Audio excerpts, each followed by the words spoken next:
এরে আল্লাহর বান্দা, তুমি চতুর্মুখী দুর্বল, খানার বেলায় দুর্বল, ঘুমের বেলায় দুর্বল, মেধার বেলায় দুর্বল, দুনিয়ার লাইনেও দুর্বল, তুমি আখিরাতের লাইনে দুর্বল। এখন যদি তুমি জান্নাতের পথে চলতে চাও, একা একা চলা যাবে না, তোমার সাহায্য নিতেই হবে। সাহায্য ছাড়া চলার কোনো রাস্তা নাই। তুমি কোরআন পড়তে জানো না, নবীর সুন্নত কোনটা বুঝো না।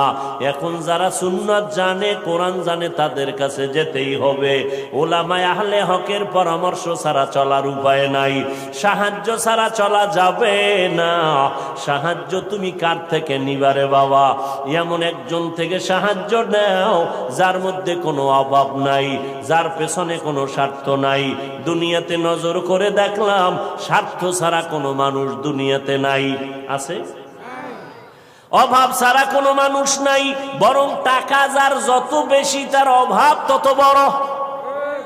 যারা যত বড় লোক, তারা অভাব তত বড়। অভাব গরিবের 100 টাকায় সমাধান হয়, বড় লোকের 1,00,000 টাকায় অভাব সমাধান হয় না। এই স্বার্থ ছাড়া, অভাব ছাড়া একজন পাইবা, তিনি আর কেউ নয়, আমার আল্লাহ। ইয়া আইয়ুহান নাস আনতুমুল ফুকারাউ ইলাল্লাহ ওয়াল্লাহু হুয়াল গনিয়্যুল হামিদ।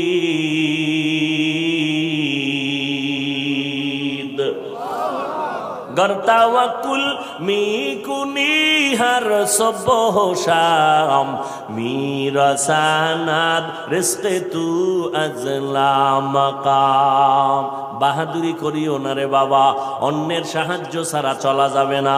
দোয়াও কিন্তু একটা সাহায্য, দোয়াও সাহায্য। সাহায্য ছাড়া চলা যাবে না। মা বাবায় দোয়া করে, এর সাহায্যে আমরা বড় হয়েছি। মা বাবার ক্লান্ত পরিশ্রমের কারণে আমরা বড় হয়েছি, মা বাবার সহযোগিতায় বড় হয়েছি। কিন্তু স্বার্থ ছাড়া জমিনের মধ্যে কোনো মানুষ নাই, অভাব ছাড়া কেউ নাই। যার কোনো অভাব নাই তিনি হলেন আমার আল্লাহ, যার কোনো স্বার্থ নাই তিনি আমার আল্লাহ। এরে বান্দা, নিজেরে বড় মনে করলে ধ্বংস অনিবার্য। আল্লাহর এক বান্দা বড় আবেদ, আমার নবী সাহাবায়ে কেরামদের ঘটনা শুনাইতেছেন। বড় আবেদ, বনি ইসরাইলের ভেতরে নাম বড়, নাম ডাক বেশি, এত ইবাদত করতেছে। একদিন সিদ্ধান্ত নিয়ে নিল, ঘরের মধ্যে থাইকা ইবাদত একুরেট হয় না, মানুষের সাথে চলাফেরা, মন মানসিকতা নষ্ট হয়ে যায়। সিদ্ধান্ত নিয়া পাহাড়